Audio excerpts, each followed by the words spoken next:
Welcome back to the Megatherium Club Podcast. I'm Sean, and I'm here with Spencer, as always, to discuss fascinating organisms throughout time. How you been, man?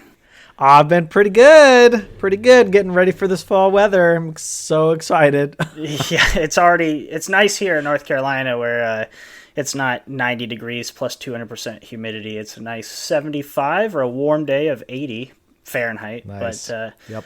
yeah, the leaves are changing. It's enjoyable to be outside, so I'm totally with you there. Well, today we will begin going back in time, but not too long ago relative to many other episodes we've discussed. We wanted to talk about species of wildlife that have directly gone extinct due to humans. Of course, that list is growing. And the exact number is hard to calculate, though I went a little deeper than I probably intended to and started seeing a bunch of estimations. So I'll kind of give you a short summary of what I read. Since the 1500s, there have been roughly 777 confirmed extinctions according to the IUCN. Remember, that is the group that assesses the endangered species red list and such, but they have only assessed about 5% of the known species, so I'm sure there are more extinctions than 777. Wow. And also, how many countless species exist without us knowing them and go extinct? Yeah, without us knowing them, with no evidence. Yeah, exactly. And while this doesn't mean humans are the cause of all of those 777, etc., we probably played a part in most of them, one way or another. Yeah. There's a good chance. Just, if I'm a betting man, I'm going to bet on the human's fault at this point. Maybe we should have an episode of animals that have gone extinct not due to humans. That'd be harder. But anyways, other scientists have tried to calculate how many species have gone extinct since 1500. And they are using this marker as the marker for a more modern society, maybe the Anthropocene, or just we've done a lot of things since the 1500s that have sped up, deforestation, pollution, extinction rates, whatever. One study suggested between 150,000 and 260,000 species have perished since this time. Others have calculated a rate of extinctions per million species on Earth each year. Their numbers were 150 to 260 extinctions each year for every million species, putting the final number at 100,000 of the approximately 2 million known species since 1500. So, long and the short is, there has been a lot, and humans are not helping matters. But let's take a look at just a few examples of what we have lost. Spencer, would you like to go first? Sure thing. I do want to propose an episode for the future where we talk about an animal or animals, I guess, that almost went extinct because of humans, but then we saved them. I think that'd be a cool follow-up episode eventually to this one. Yeah, that'd be great. So anyway, I'm also curious to see what you picked and to see where we overlap, but I guess we're going to find out. So I want you to step back in time just a little bit. It's 10 years after the end of the Civil War. You decide manifest destiny is your destiny, and you get wrapped up in this, westward expansion movement to make your claim out in the Great Plains. So you pack up your things on the East Coast, you throw it into a wagon, and you head out. And you move out there, and you're attending church on Sunday morning, and the preacher is decided, this particular Sunday morning, talk about the end times and what brings about the end times and the signs. And he talks about a plague of locusts so dark that they blacken the sky and eat all the food. And this is just one of the, one of the four major or, whatever key turning points for the end of the world. And you sit there thinking, oh, that would suck so much. Okay, well, good thing I don't live in Egypt.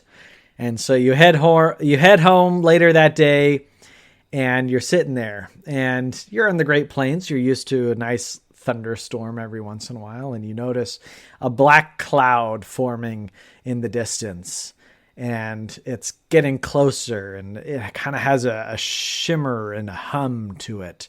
And you think, yes, the much needed rain is coming to water my crops. But as it approaches, you notice there's no wind to it, like you'd notice when a front would come in.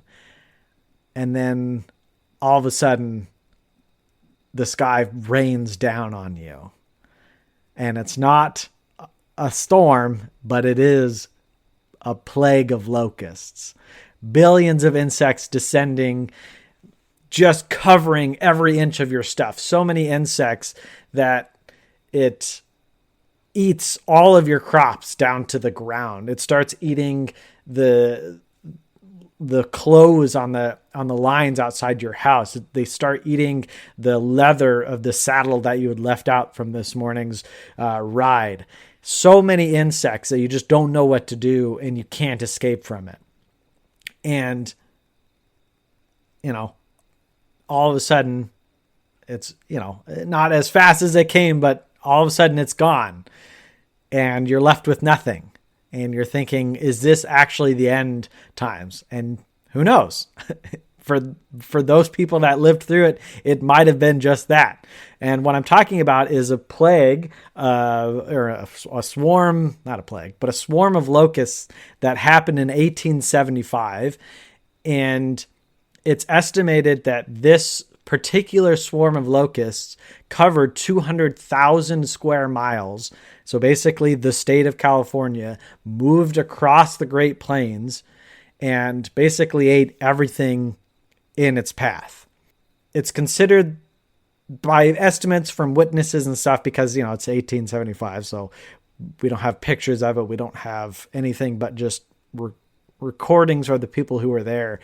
But it is in the Guinness World Record book for the most amount of animals congregated in one particular area, even though that area was huge, at about 12.5 trillion insects. Jesus Christ. Yeah. What? So it's 1875. You've lost everything. You just decide, okay, I'm going to go hungry. Somehow you survive, and you survive through that next winter with basically no food. And you decide, okay, I'm just going to keep living life. Well, about 30 years later, you're sitting on your porch anticipating another swarm of locusts to come through, but it never does. All of a sudden, this animal, you realize you haven't seen it in years, and it's just gone. And this is what actually happened. So in 1875, this giant plague swarm of locusts came through, ate everything. And it did that a lot of times in the 1870s through the 1890s. Tons of swarms of these insects came across and ate a lot of stuff. But all of a sudden, by the early 1900s, they were gone from the landscape. So much so that they went extinct. And what I'm talking about is the Rocky Mountain locust. And not a single living specimen survives today. Now, the last one that was claimed to be seen in the wild was about 1902 to 1905. But it wasn't until 2014 that this species was officially declared extinct. But they said, nope, it's for sure gone. We'll never see another one again. So how does one of the most abundant insects in recorded history disappear within 30 years? Like, we're talking trillions of insects literally disappearing over a few decades. Well, the Rocky Mountain locust, or Melanopus spretus, I think is how you say it. It has this really specific reproductive strategy. Females only lay eggs in moist, undisturbed soil near streams, which at one point, that was kind of a dominant ecosystem throughout Central America. Central North America, the Great Plains area, because of the lack of European settlers and farmers and ranchers, and the presence of beavers. Once the Europeans arrived, they essentially took out all the beavers, which dried up the land, which, okay. But over time, all that land then became either trampled by cattle or used up and disturbed through agriculture.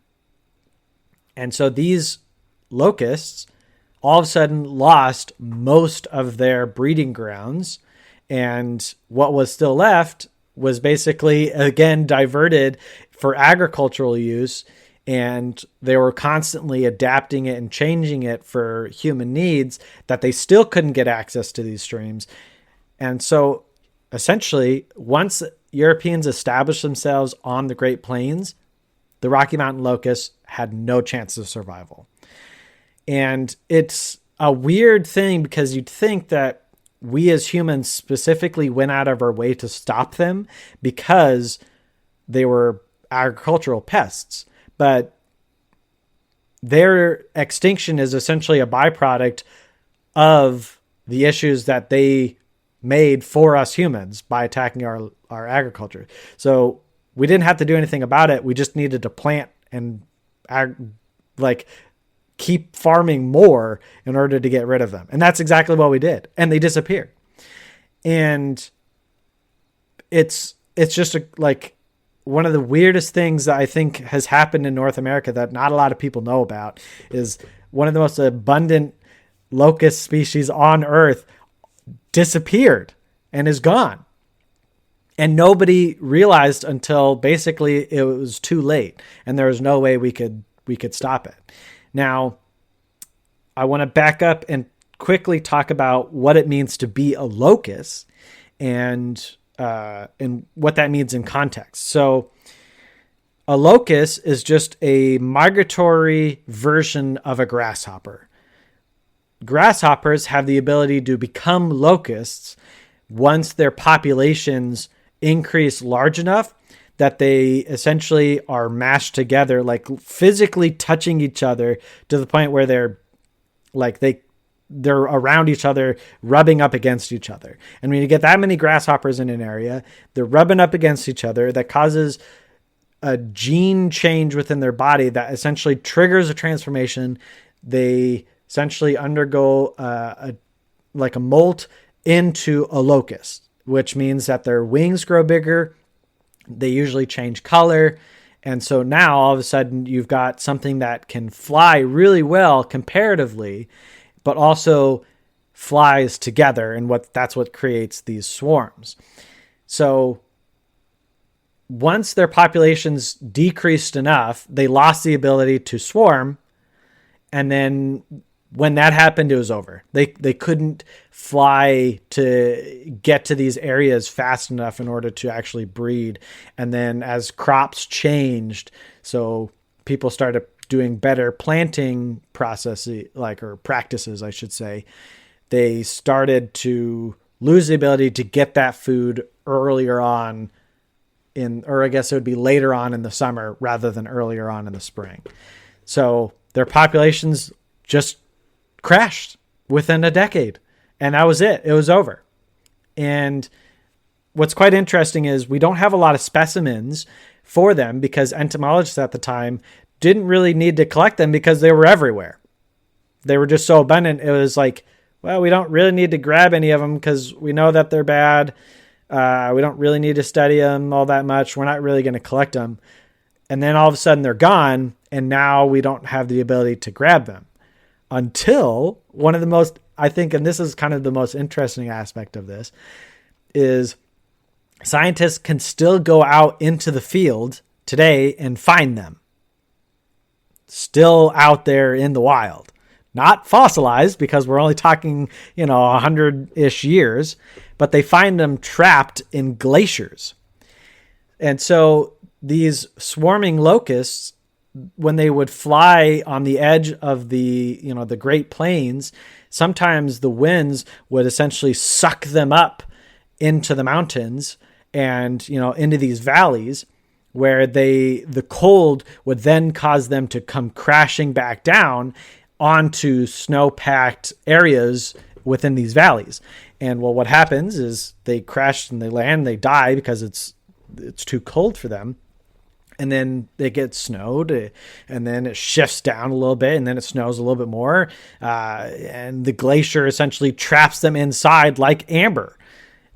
But now that these glaciers are starting to recede, it's uncovering more and more. And so you can go out into these glaciers in Wyoming and in Montana and actually still find these locusts trapped within them. And you can find lots and lots of them. And that's how scientists study them today, is by going out into the field and finding them frozen in the glaciers. And then, they're preserved well enough that we actually can study them. We know what they look like. We know what their reproductive abilities were. And, we can combine that with, people who were studying them a little bit during that time and actually form a really good picture of this species that no longer exists. I don't know. It's just a reminder that even though you might be abundant, there's no guarantee that you'll survive, because everything has a fragile point. And for these ones, we happen to hit right in their fragile point, and that's it. It was done. So. At first I thought you were going to describe I thought you were describing the plot to the third Jurassic World movie. Yeah, basically. Yeah, but that, and I think we've talked about this before. Yeah, we don't need to remember how bad that movie was. Nope. I love dinosaurs and I love bugs. Don't put them together. The fact that they made the main plot of a dinosaur movie about bugs just bewilders me. But whatever. Did you know I have a locust tattoo? Yes. Yeah. The one right with something riding it, right? Like a big fat guy. Yeah. Yeah. Because they're just supposed to represent famine. Yeah. Famine. Yes. I don't think it's the Rocky Mountain. I actually didn't know about this species. But like while you're talking, I was like, because they like pretty much switch their DNA and they physically look different when they go into locust form. Yeah, they literally molt into a new looking thing. So much so that for a long time, with a lot of locusts species around the world, grasshopper locusts, we thought they were always two different species. Yeah.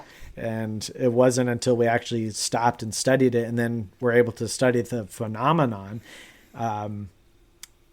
that we were able to figure it out. And the reason I know a little bit about it is because we talked about the Rocky Mountain locust in grad school.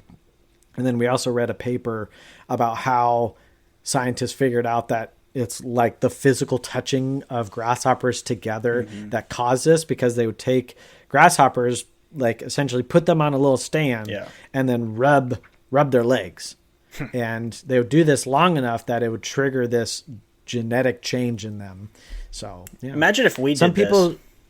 Right. We just started like touching each other, and then like I just changed colors. Your arms get really long. Yeah, I gotta flee. So when I got my locust tattoo, I made sure I knew like the difference, and I'm pretty sure I sat there and talked to my tattoo artist about what made it a locust and gave her a little education. I don't know if she cared about it or not. Shout out to Jaded if you're listening, but I enjoyed T-shirt. She seemed interested, but yeah, I think it's super interesting. Yeah. There is one other species of grasshopper that can become locusts in North America. Some people think that locust species are completely gone. It's called the High Plains locust. They kind of have the same like home range as the old Rocky Mountain locust, but like the Rocky Mountain locust, they're so rare now that they haven't swarmed basically since the 1930s. But they still exist in populations in closer to to the Rocky Mountains. But like, I can't imagine what it was like to live when both these species would swarm. Because you might have one species swarm, and you're like, well, that sucked. Okay, maybe I can still get a planting of something in. And then 3 months later, all of a sudden, another species comes through. And yeah. Like, what are you supposed to do? Apparently, the answer was grow different crops. Grow different crops and, wipe out the wetlands or kill all the beavers. Or switch your diet. That's free protein right there, people.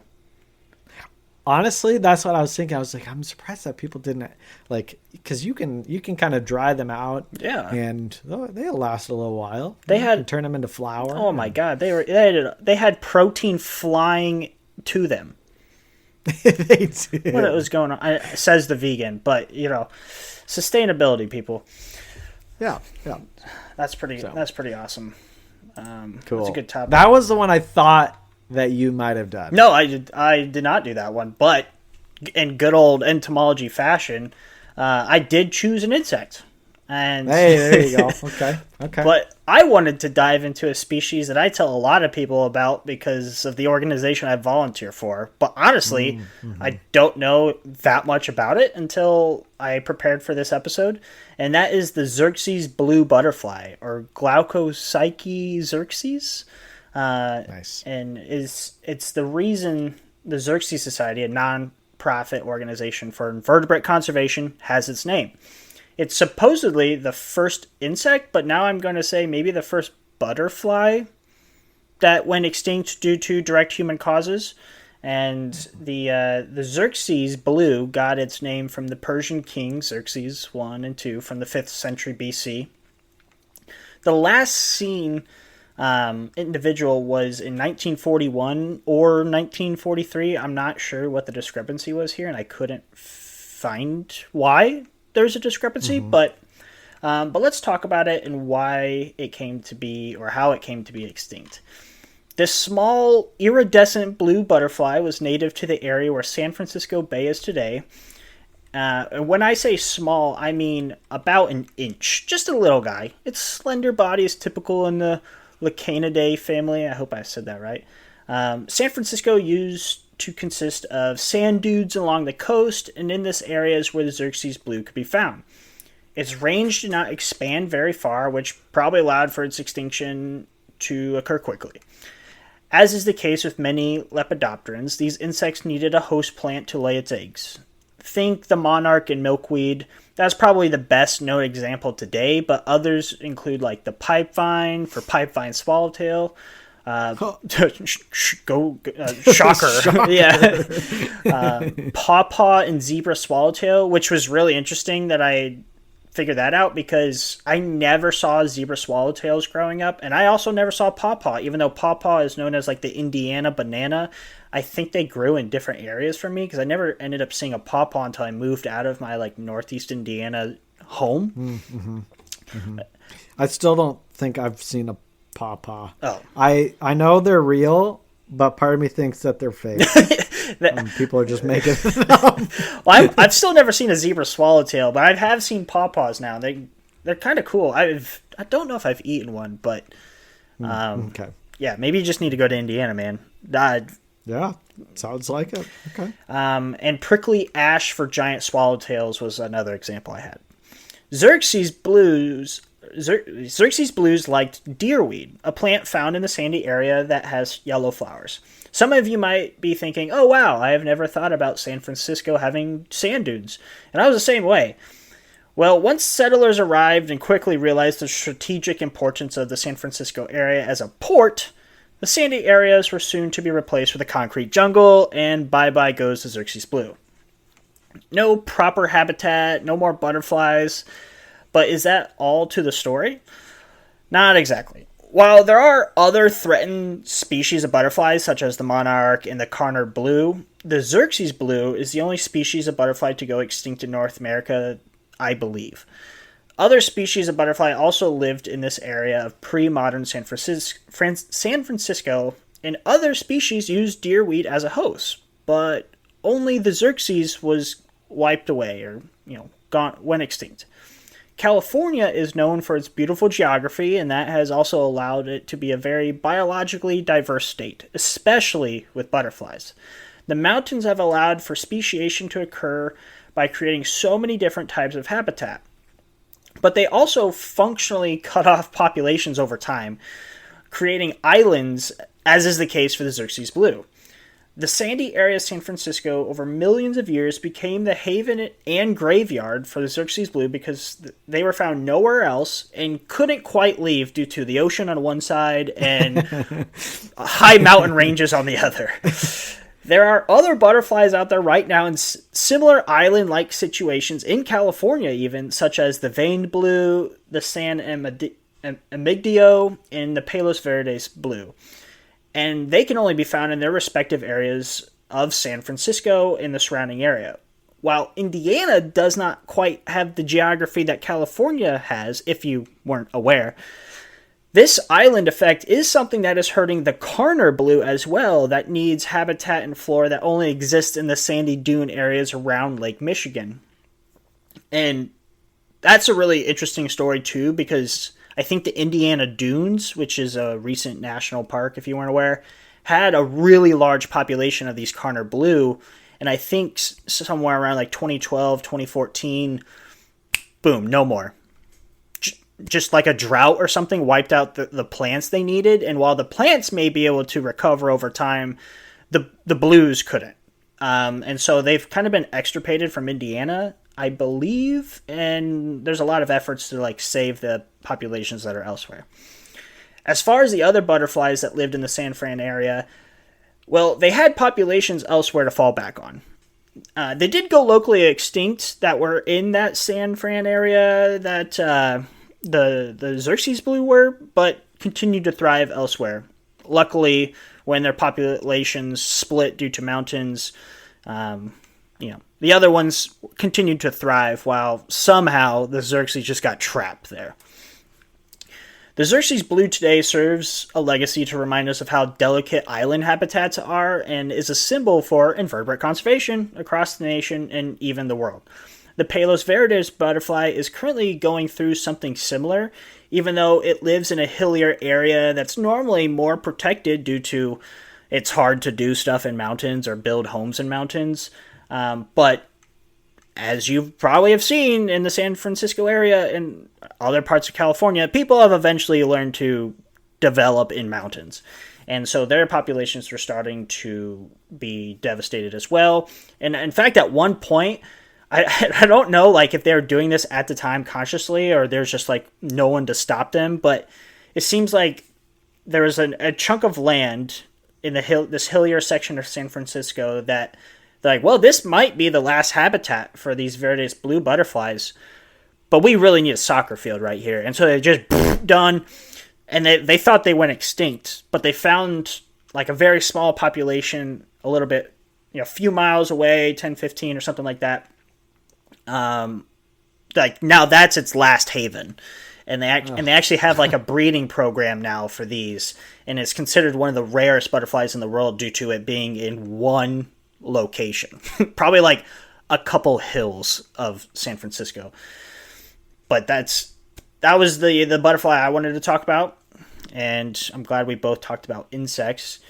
And I have a thought about the conservation efforts for the last butterfly you were mentioning. Yeah.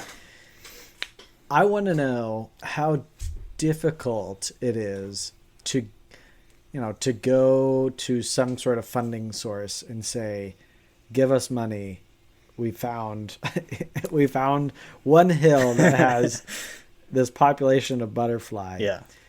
Because on one hand, you go up to a funding source and say, I want some money for monarchs. And they're like, here. Yeah, right. Take it. take it all. And then, okay, great, because monarchs are great and they're also threatened and blah blah blah.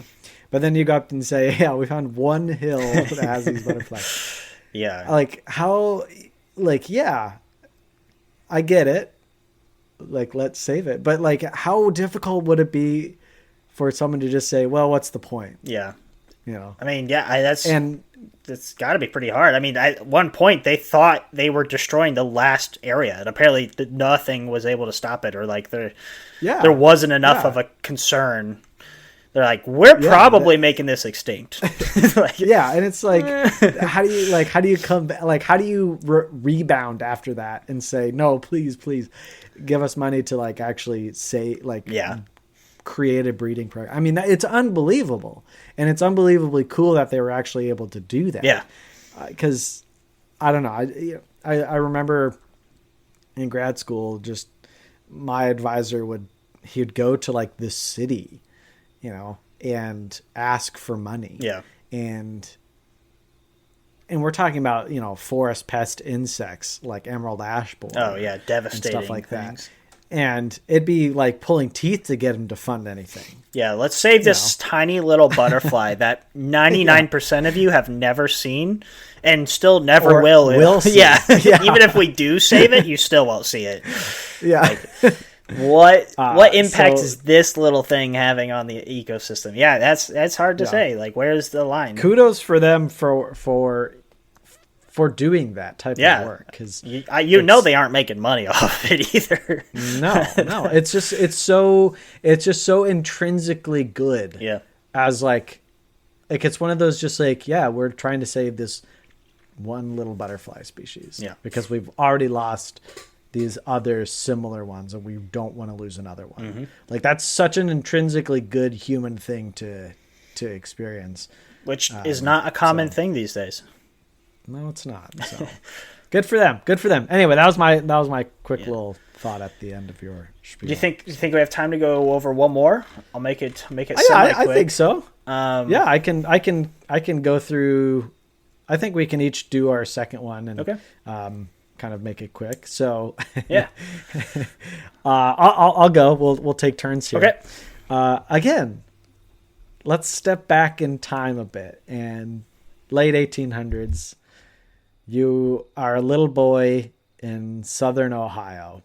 You just got your first BB gun, and you head outside, and you know all the other older boys have claimed their trophies, and it's your turn. And a pigeon flies over you. You take aim, you fire, and through whatever miracle, you actually hit that bird, and it falls out of the sky. And you're proud. You bring it home, and your parents look at it. And they look at it a little weird. And they're like, this isn't a normal pigeon. And they decide to take it to a natural history museum. And they say, yep, you shot a passenger pigeon. And they say, one hasn't been spotted on the landscape out in the wild in years. This very well could be the last passenger pigeon in the wild. Imagine the guilt you'd feel for shooting that sucker out of the sky with your BB gun. Unless it was like a true trophy, like, guys, I got the last one of these. I got the last one. Now, odds of him actually knowing that it was a passenger pigeon and not a mourning dove, which they look almost identical to, especially when they're flying overhead. Oh yeah. Odds are he thought he was just shooting some dove, some little pigeon or whatever. And little did he know. Now, of course, there have been some recorded, claims of people have seen some wild ones out in the wilds, within the 10 years following that. One by even Theodore Roosevelt, who claimed he saw a small flock of 12 of them. I can't remember where he said he saw them. But anyway, but essentially by the early 20th century, they were for sure gone. There were rewards that were put out in various places in states that said, if you can find and verify like an actual nest of one of these, we'll give you $3,000, which was an incredible amount of money in the early 20th century. But many states had that. They really wanted to find this bird because the passenger pigeon, and I kind of went with a theme here, was at one point the most abundant bird on Earth. I don't say just North America, but on Earth in the 1700s and 1800s, early 1800s, it was estimated that these birds were had populations probably in the billions. So much so that when Europeans, again, or I guess technically Americans at this point, started moving westward, and they needed quick, easy food. Well, you take your shotgun out and you'd go into your backyard and you'd, throw a rock at a tree and thousands of them would fly out of the trees. Jeez. So much so that it was considered passenger pigeons weren't even considered game birds because of how easy they were to kill. So, and I think one thing I read said it wasn't uncommon with one shot to get up to 60 birds. Jeez. Yeah. And yeah, so people shot them and they had competitions. Who could get the most in one shot. And, when the railroad started getting in place, all of a sudden people could ship these back to the cities and there was a meat source. And by the 1870s, people started to realize that, we don't see as many of these. Where are they going?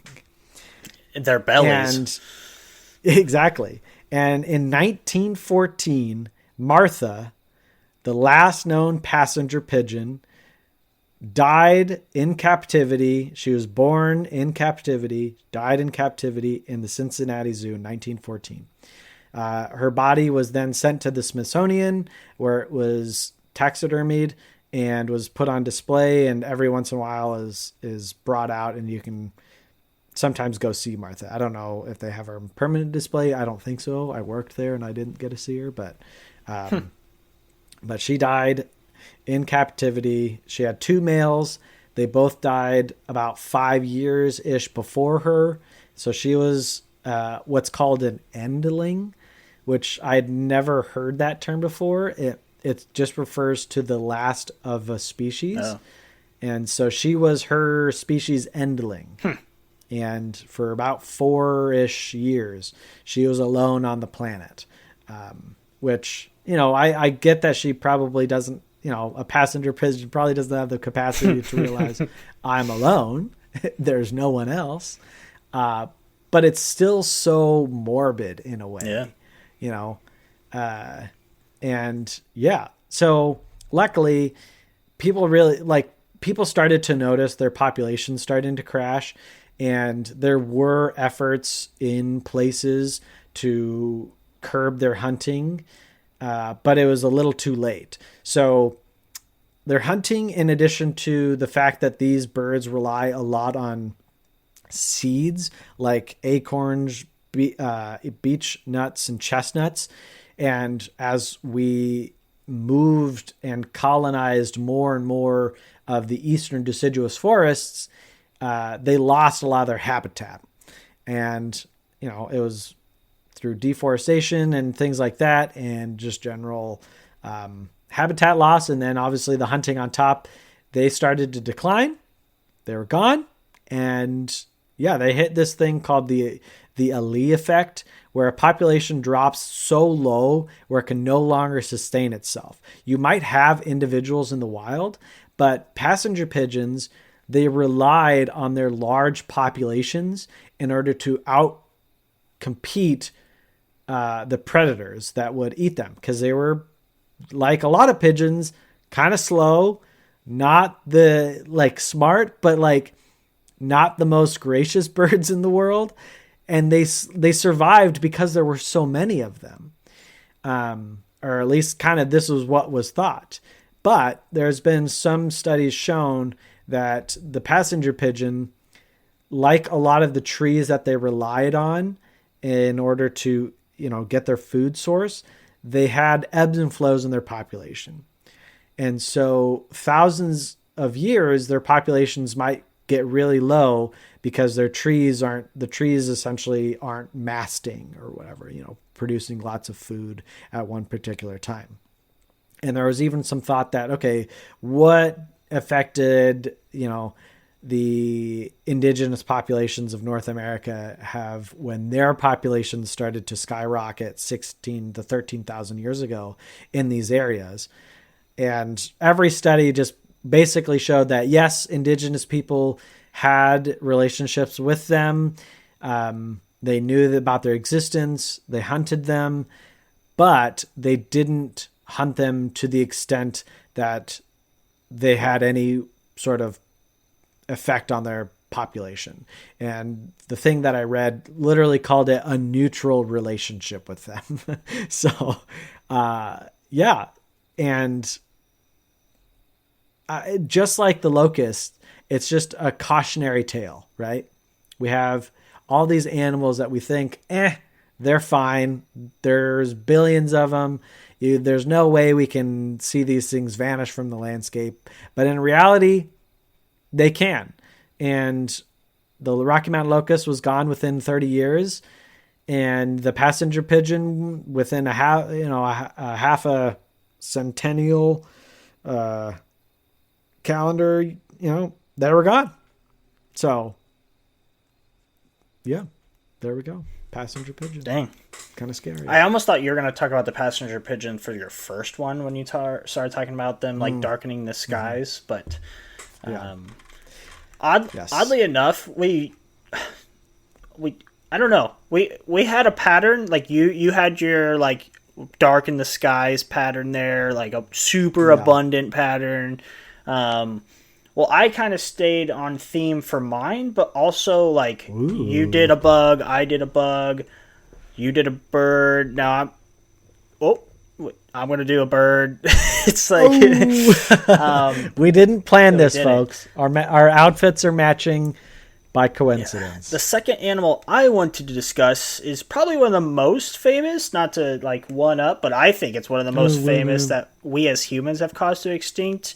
I figured you were doing this one. It's a household name and can even be a negative way to describe someone in English. Can you guess what I'm talking about, Spencer? You're such a dodo. Yeah, I talk about Raphis cuculatus, or the dodo. And I bet most people have an idea of what these birds look like. But if you don't know, I'll try to paint a picture. These flightless birds stood about 2.5 feet tall and weighed between 25 and 39 pounds, with the males being larger than the females. It's a big bird, and that's a big bird. Yeah, and I think a lot of people compare them to chickens since they were like flightless, and like people think they made an easy meal for settlers, as well as being depicted as rather round and fat. But they were definitely larger than a chicken. And I think the biggest broilers people raise now, which if you don't know, that's like a meat chicken. If the largest ones are usually about 10 pounds or less by the time they're harvested, depending on the goal for the meat. So dodos were like double to like almost quadruple the size of these, like the biggest chickens. Yeah. And dodos also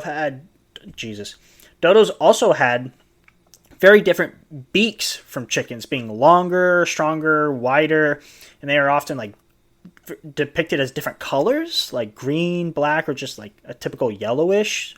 And dodo feathers were gray or brown with a bit of a curl near the rear end.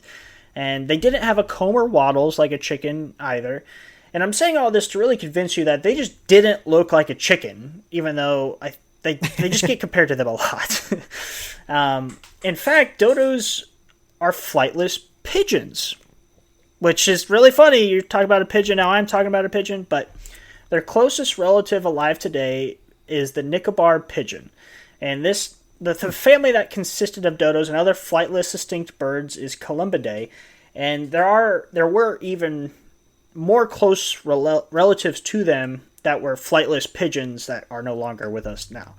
And I should have mentioned we do not have any full specimens these days to know exactly what they looked like, but we have tons of art depicting them and various other descriptions along with some skeletal remains. So they're not fossilized remains because it has been millions of years. They're sub-fossil remains, or pre-fossil. These birds were endemic to the island of Mauritius, and I'm so glad I looked up how to spell this because I have read that word for years and just read Mauritius, and that is not right. Mauritius, which is east of Madagascar, is a pretty small island, and as you can imagine based on my last animal I talked about, island populations can be especially vulnerable. On this island, the dodos use their curved beaks to eat nuts, fruits, bulbs, and likely roots. Some have theorized that they could have eaten crab and shellfish as well. It sounds like just your general opportunistic, which is very similar to modern pigeons around the world. And ships began arriving to this island in the 1500s with lots of hungry mouths to feed. The dodo was primarily of interest as a source of protein, though I've seen mixed reviews on how well the meat actually tasted, with some preferring to eat other native birds or only eating the gizzards of the dodo, as that was said to be the best part. And you might be able to imagine these birds were not terribly difficult to catch, but their jaws could deliver a nasty bite. Their legs were capable of running quickly, but these birds were said to have no fear of humans, so even if they could run quickly, it just seems like they weren't. And I don't know if you've ever tried chasing a chicken. It's not that hard, but add 30 pounds on that, you could definitely get your hands on it. Like, a chicken's going to be a little squirrely, quick turning, but I think it'd be a little easier to catch a chicken if it was 40 pounds, I imagine. Yeah, I feel like at that point you just tackle it. Yeah, just avoid its beak, it sounds like. But Mauritius never had a massive population that would have drove these birds to extinction just for food. These people did introduce new animals to the island that would likely cause much more damage to the species as a whole. Dogs, cats, pigs, rats, and even monkeys were brought by coloners, and all of these animals the dodo did not evolve with, and so these new animals competed with the dodo for food, were likely food sources for them as well. Humans did destroy the forest habitat, though, that the dodos relied on. And so factor after factor contributed to the decline in their population, and by the 1660s this animal was extremely rare, with the last known sighting around 1688. So overall, less than 200 years after really being discovered, the bird was gone. And I know pop culture has depicted them as a really dumb bird that was just destined to go extinct with poor evolutionary adaptations. But you have to think evolution favors adaptation. So these adapted to living on this island. So some pigeons probably flew to the island over time, settled down there, and then over millions of years, they didn't need to fly anymore. So they slowly lost that ability. They grew bigger. They just grew comfortable. They didn't need to have a large batch of eggs. There weren't predators just picking them off one by one. They evolved to their habitat. Then came humans and just fucked their habitat, basically. Totally. They can't adapt to something in 200 years. You need millions of years to adapt to that.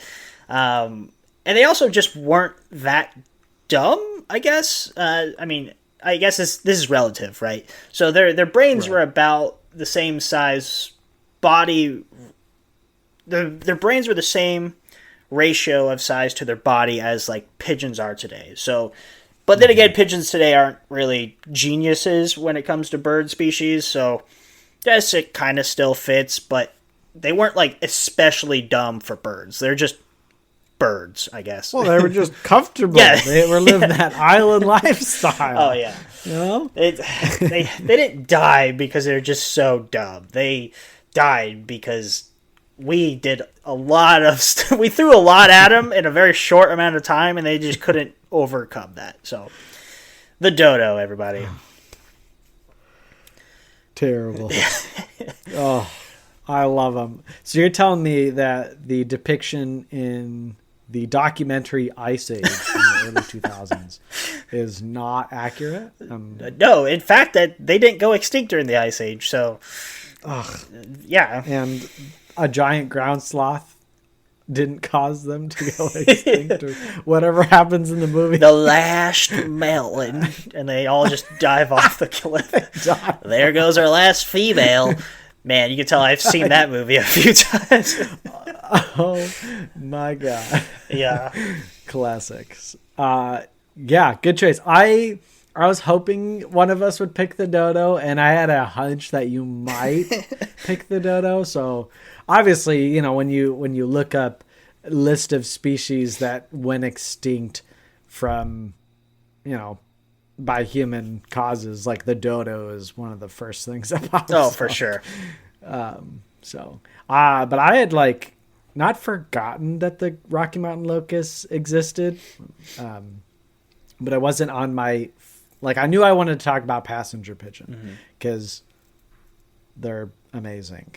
But you know, and then I was reading an article about the passenger pigeon, and it compared them to the Rocky Mountain locust, and I was like, there it is. There's my second choice. That's a good one. I looked up list after list just to, you know, see what crazy things might come up. And that never came up for me. But also, well, I guess a couple lists showed the Xerxes, but I knew I wanted to do the Xerxes just because of my volunteer work. Yeah, that makes sense.